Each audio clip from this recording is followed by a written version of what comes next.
capacité de faire rire. Voilà, c'est de faire une comédie un peu sophistiquée, en fait un peu dans la lignée du premier OSS. Voilà, essayer de faire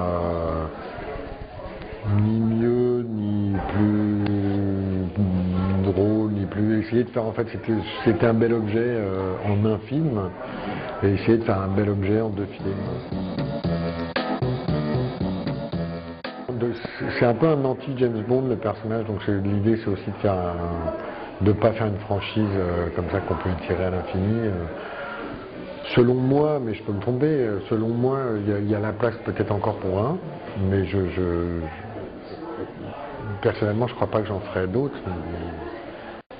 Après rien n'empêche les producteurs, ou même peut-être d'autres producteurs, parce qu'on peut tout changer aussi, on peut changer l'acteur, le réalisateur et les producteurs, pourquoi pas, mais ça après c'est pas moi qu'il faut poser la question. Chercher un nazi avec des juifs, quelle drôle d'idée.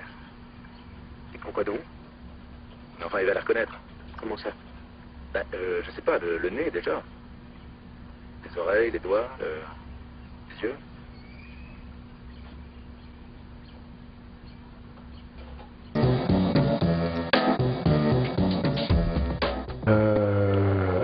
Américain, oui.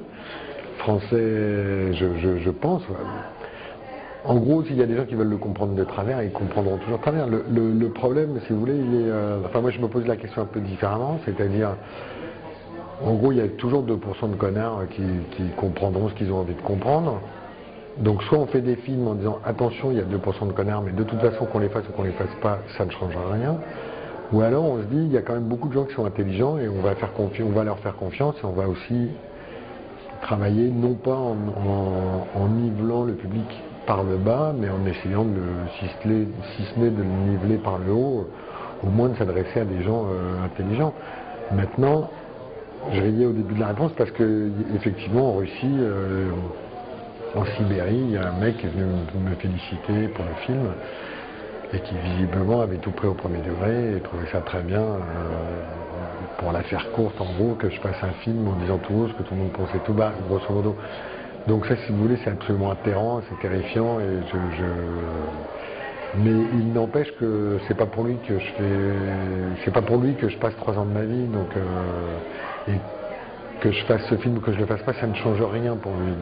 Donc je préfère faire des films en m'adressant à un public que j'imagine intelligent. On va partir en mission, et qui plus est, en Chine, où un certain monsieur Lee a pris en otage 50 de nos ressortissants et ne veut négocier qu'avec vous. J'accepte à une seule condition. Acceptez d'avance. Laquelle? Je choisis moi-même mon nom de couverture. Pour rencontrer monsieur Lee, faut mieux une bonne couverture.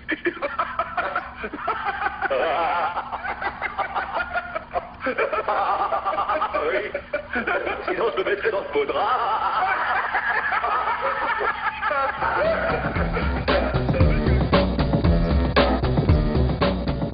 Il y a des choses qui sont complètement intraduisibles, je sais à peu près lesquelles c'est, ça me fait un peu de la peine à chaque fois, mais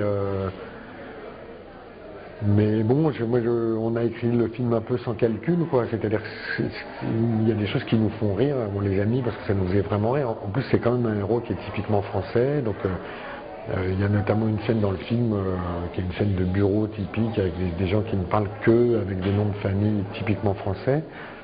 Bon, je sais qu'ici c'est un four total, mais comme dans tous les pays du monde, ça fait rire qu'en France. Mais en même temps, je sais qu'en France, pour certaines personnes, c'est leur scène préférée. C'est une scène où il ne se passe rien, mais donc, c'est pas grave. C'est une scène qui passe pas très bien ici. Voilà, mais on va dire que celle-là, elle est pour les Français. Bon, moi je pensais parce que, en gros, comme il fait des blagues un peu toujours limite sur des communautés sensibles, en France il n'y a pas 12 000 communautés sensibles, donc le premier c'était les Arabes, le deuxième c'est les Juifs, je pense que le troisième devrait se passer en Afrique, selon toute vraisemblance, mais ça peut encore changer.